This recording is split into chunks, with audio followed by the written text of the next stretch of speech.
Hey guys, welcome back to another YouTube video. Today I'm going to be teaching you how to take height in solos specifically because it is different from trios, and that's the first thing that we first have to understand is the fact that in trios we obviously have 3 members. That increases the awareness that team has, that increases the coverage that they have across the zone, and it also increases the safety in terms of how they can keep height. It also increases the options that you have as a trio to take height from that trio. So it's very different. Solos in specific, in my personal opinion, is way more simple, yet there's one scenario that I really believe that a lot of people are not taking advantage of, and that's something that I'm going to be covering in this video today. So watch out for that. Later on in the video I'm going to be covering this one little trick that you can do in solos to really take height and secure it for yourself. So let's first talk about when you should be actually going for your height in solos, right? A lot of terrain scenarios to cover, but in a very simple scenario where there's no mountains or anything, really important that you look at height. First, be aware. That's the first step. You can't really know when to take height or whether the height is a good option to take at all if you don't even look at it. And it's really easy to be aware when you're like second height or third height and you can look up, right, like this, just like this, and that'll give you the option to actually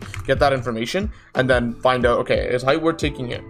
Obviously, you know, your mat count relative to the game state is going to be really important, whether, you know, you should take height or not. That's going to be something that you need to consider in the list of factors that you have before you decide to take it. Let's give out some factors that you can use to decide whether you should go for height in solos. First off, did I get an impact throughout moving zones, right?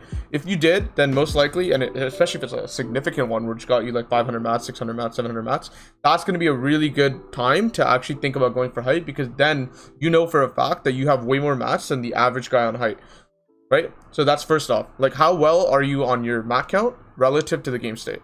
And that's gonna be, you know, first factor. Second factor is height getting fought right now, because if height's getting fought right now, that decreases their awareness. That also decreases their ability to keep it because they're constantly losing mats. Maybe they're PGing someone on height. Also decreases their ability to stay ahead. So that's when you can do the classic, you know, strategy to go ahead of zone and then crank double 90 and then look back and then start spraying at them, right? So that's something that you could do. Now, there's one instance that I really want to make sure that you guys understand. So we all know about the height retake in solos where you go ahead of zone, maybe your second height, you go ahead of zone, and then you take it from the front because for some reason height's staggering, whether they're getting fought by someone else or their mat count's really low, or they're just, you know, lagging behind because they're just really bad. They're not paying attention to where zone's going and they're not, you know, keeping up with it. So this is a really good opportunity for take it ahead. Everyone knows this. This is very basic at this point. What I want to get to you is, you know, people know how to stay ahead on height. They're not that bad anymore, right? So the meta has shifted to the point where the average skill has gone up and most people know how to keep height because they just stay ahead a little bit and keep connecting to second height. So what can you do? Let's say you're the second height player, right? If you're the second height player, what are your options if height's just constantly staying ahead? Especially if you have a refresh in moving zones and you want to take it. That's the point. So in this case, what you can do, if we pretend this is height, let me just create a scenario here for you and do a little bit of jump cut in the video just to give you a situation. So let's say this is height right now, right? And let's say you're tunneling on second height like this, right?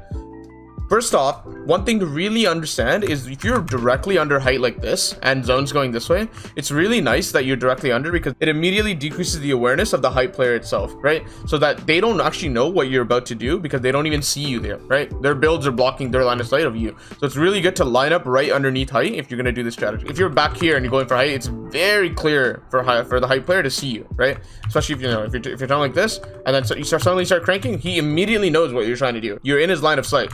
But the alternative, if you're under, right, and then you tarp up and then start going up, that's a different scenario. So let me show you the trick here. Let's say you're tunneling and then you know you have a lot of mats, so you want to go for height. It's really important that you crouch walk and you slowly, so you really, it's an even added bonus if you hear height shooting his AR because that drowns out that noise of this. If you feel like he's shooting that way, then you side jump on the right. If he's shooting on the right, you side up on the left, and if he's not shooting at all, then it doesn't really matter. But one most important thing that I really want to emphasize that, you know, we're going to look at an example from Vidil later on. He actually messes up and doesn't do it correctly. I want to show you the correct way to do it. So once you side jump, right, you don't even need to do the crazy side jump where you land on your ramp. You can if you want to, right? That'll even be even better, where you do this and then double 90, right? And then you're up like 2 layers above him, right? Which would be really, really good. Can't do this yet, like, don't worry about it. It's not actually that big of a deal. What you can do is do, you know, this, which is a really easy side jump to do, really. And then you need to double ramp over to make sure that he has no possibility of catching you, and just make sure he doesn't slide a cone from through this area.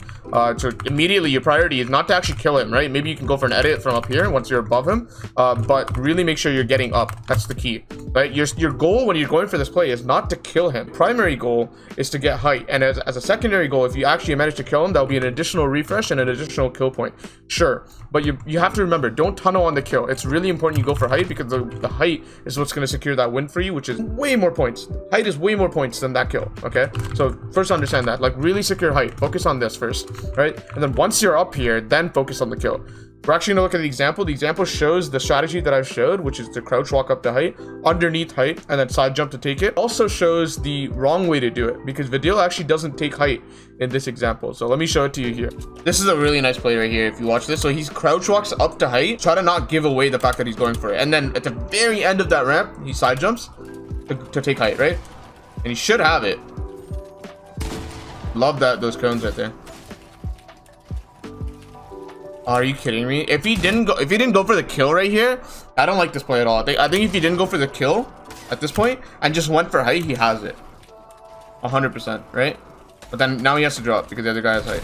Either way, guys, that's basically it. I really think that crouching to reduce that footsteps is really nice, and also just slowly building up underneath where they have limited vision of you, right? That's basically height's blind spot. That's really something that you have to understand. You can use that to your advantage and, you know, build up in their blind spot, and that's the crouch walk to additionally reduce your footstep sound so they don't notice you, and play to their fact that you know they're not aware of you. That's the key. That's something that you could do to really make sure that you can secure height in solos. And, you know, with the solo cash cup coming up on Sunday, this is a trick that is actually practical and something that you can use in game, especially in your first game when people aren't that good and you want to win that first game. It's very key to win that first game. So if you guys have enjoyed this video, thank you so much for watching, and I will catch you guys next time.